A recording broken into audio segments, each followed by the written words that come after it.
SUDE ndarota seguru ZIMDANCEHALL seguru yo youth man.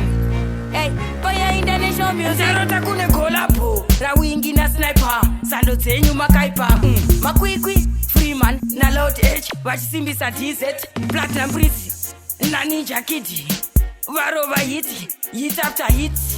no need to cheat maninja na mabandits. I was biased say colors in a confused varova track rimadiko kumasalati sana imba na maskiri youth manari pamshini PTK abika compilation ina levosi SUDE vabika chaona equation sunshine chimwe na noob SUDE records ininda sofisha na mjara tuku penga udzoke ye kumabhuku ichitata mkoma tadza mafanzi vachifata vanga vakachanja ndarota kune collabo rawingi na sniper sando dzenyu makaipa makwikwi Freeman na Loud H vachisimbisa DZ Platinum Prince na Ninja Kid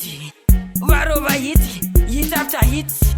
no need to cheat maninja na mabandits. I was biased say colors in a confused varova track rimadiko kumasalati sana imba na maskiri youth manari pamshini PTK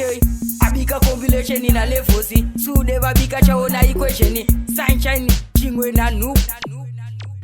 ndarota kune collabo